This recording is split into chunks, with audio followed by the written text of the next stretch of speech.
तो हम लोग स्टार्ट करते हैं भाई साहब। सबसे पहले है श्री गीता जी की महिमा। तो मैं इसको शॉर्ट वे में बता दूं, यह एक परम रहस्यमय ग्रंथ है और संपूर्ण वेदों का सार और क्या कहते हैं पुराण का सार से मिला के ये बना हुआ है। अब इसको मैंने बताया भगवान ने नहीं लिखा है, हालांकि श्री कृष्ण ने उपदेश दिए थे लेकिन उन्होंने लिखा नहीं है। तो जहां जहां से लोगों को क्लू मिले, वेद से मिले, पुराण से मिले, वेद व्यास ने सबसे पहले शायद लिखा था, उन्होंने ही लिखा था। परंतु इसका आशय इतना गंभीर है, जैसे इसकी संस्कृत बहुत सिंपल है, अगर कोई भी नॉर्मल आदमी इसे पढ़ेगा तो आराम से समझ पाएगा। बट इसका जो आशय है, इसको समझने में भाई साहब बहुत गंभीरता में लोग चले जाते हैं, क्योंकि भाई साहब पूरी लाइफ की अगर मैं असली बातें कहूँ तो यहाँ पे मिल जाते हैं और लोगों को झकझोर के रख देती हैं। आजीवन निरंतर अभ्यास करते रहने पर भी इसका अंत नहीं आता है, नए नए भाव उत्पन्न होते रहते हैं। और एक इसका श्लोक है, गीता सुगीता कर्तव्य किमन्या शास्त्र विस्तरे या स्वयं पद्मनाभस्य मुख पद्मादिनी श्रुता। गीता सुगीता करने योग्य अर्थात गीता जी को भली प्रकार पढ़कर और भाव सहित अंतकरण में धारण कर लेना मुख्य कर्तव्य है। हालांकि सभी लोग कहते हैं उनके धर्म में कि ये जरूरी है, वो जरूरी है, बट हम लोगों के में बस किताबों में ही जरूरी होता है। लेकिन हिंदू धर्म भाई सब आज़ादी बहुत देता है, मौज करो अपने में। एक चीज़ और मैं बता दूं, जब आदमी मरता है तो भाई साहब उसे गाड़ो, जलाओ और जल में विसर्जन कर दो, जो मर्जी हो वो कर दो, सारी आज़ादी। लेकिन नहीं, कुछ धर्मों में सिर्फ गाड़ना ही है, कुछ धर्मों में आग देना है, कुछ धर्मों में कुछ करना है। मतलब जैसे इस्लाम में हो गया कि जमीन में गाड़ना ही है, ईसाई लोग भी जमीन में गाड़ते हैं। अपने में जो मृतक की इच्छा हो वो कर दो। भाई साहब ये भी मुझे सनातन धर्म का बहुत प्लस पॉइंट लगता है। चलो तो मैंने क्या बताया, 700। हाँ, गीता जी का जो प्रधान विषय है, गीता जी में 2 मार्ग बताए गए हैं भगवान को पाने के लिए। एक है संख्या योग, दूसरा है कर्म योग। मुझे दोनों नहीं समझ में आ रहे। कर्म योग में भी हो सकता है कि जो हम लोगों ने कर्म किए पाप पूरे, और संख्या योग उसको पढ़ने पे पता चला। संपूर्ण संख्या योग मैं पढ़ रहा हूँ, आप लोग ध्यान से सुनना और इसको बताने का प्रयास करना, ठीक है। और जो हम लोगों का क्या कहते हैं अर्जुन विषाद नामक अध्याय है, उसका हम लोग पार्ट 2 में डिस्कशन करेंगे, क्योंकि बहुत लंबा वीडियो हो जाएगा।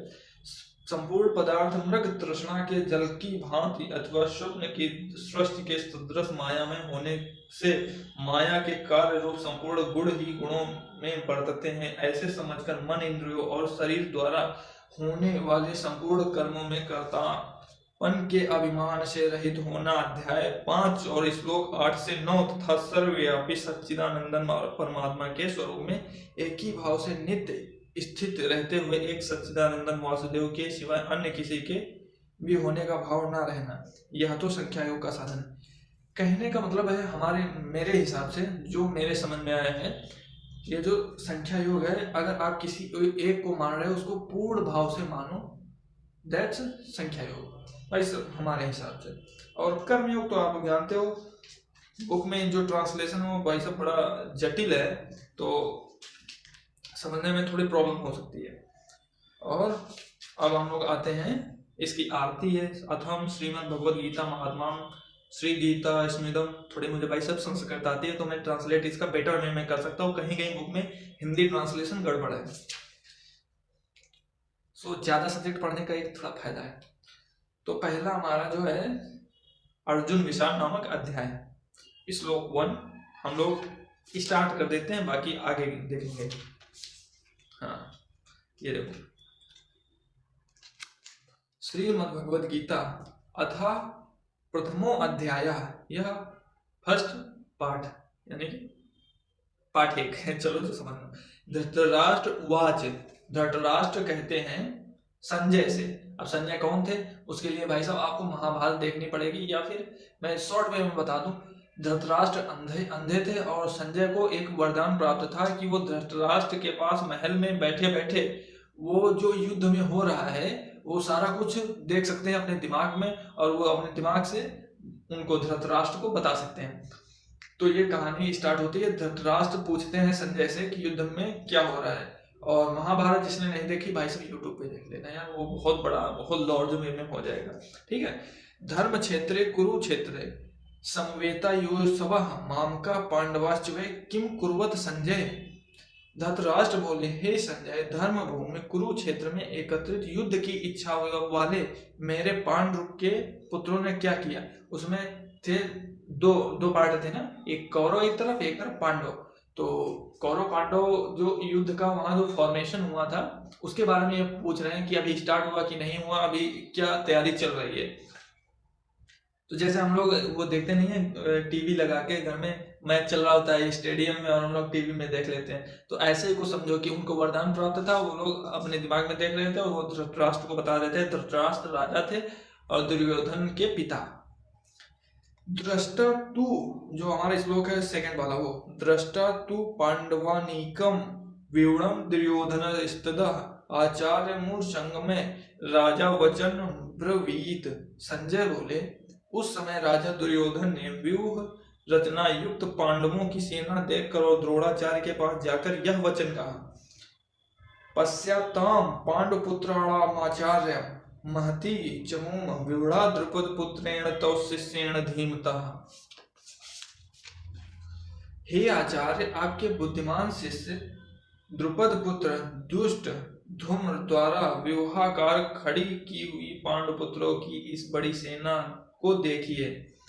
अत्र शूरा महश्वासा भीमार्जुना युद्धे युयोधानो विराटश्च द्रुपद महारथा दृष्टकेतुश्च किताना काशीराजस्य वीरवान् पुरुचिकुन्तिभ्योजश्च शैवश्च नरपुंगवा युधामान्योश्च विक्रांत उत्तमोजाश्च वीरवान् सुभद्रो द्रौपदेश्च सर्व एवं महारथा।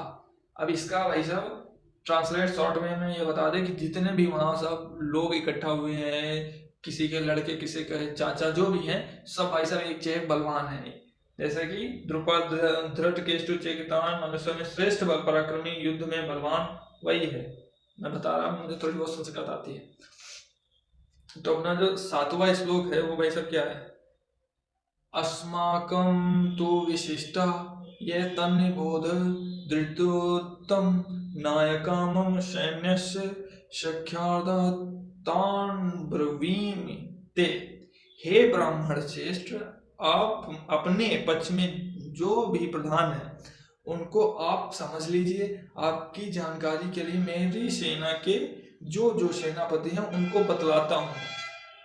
अब हम लोग 8वें श्लोक पे हैं, तो मैं श्लोक पढ़ूं या फिर डायरेक्ट ट्रांसलेट करूं? या डायरेक्ट में ज्यादा मजा आएगा। तुम लोगों को वैसे भी संस्कृत हालांकि कुछ लोगों को आती होगी, कुछ लोगों को नहीं, लेकिन इससे टाइम की बचत काफी हो जाएगी। हाँ, तो आप द्रोणाचार्य और पितामह भीष्म तथा कर्ण और संग्राम विजयी कृपाचार्य तथा वैसे ही अश्वत्थामा विकर्ण और सोमदत्त का पुत्र भूरिश्रवा।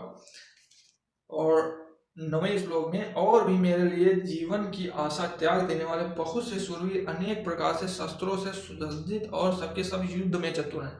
अभी संजय बता रहे हैं धृतराष्ट्र को, ये जो युद्ध में लोग खड़े हुए हैं उनकी व्याख्या कर रहे हैं।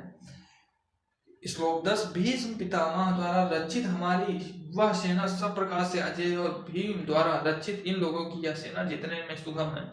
संजय कह रहे हैं धृतराष्ट्र जो इनकी सेना बनाई गई है भीष्म पितामह द्वारा रचित, वैसे भीष्म पितामह लोग चक्रव्यूह रचने में बड़े माहिर थे, तो कह रहे थे ये भाई साहब जो इनकी सेना है अजय है, कोई इसे भाई साहब भेद नहीं सकता, घुस नहीं सकता।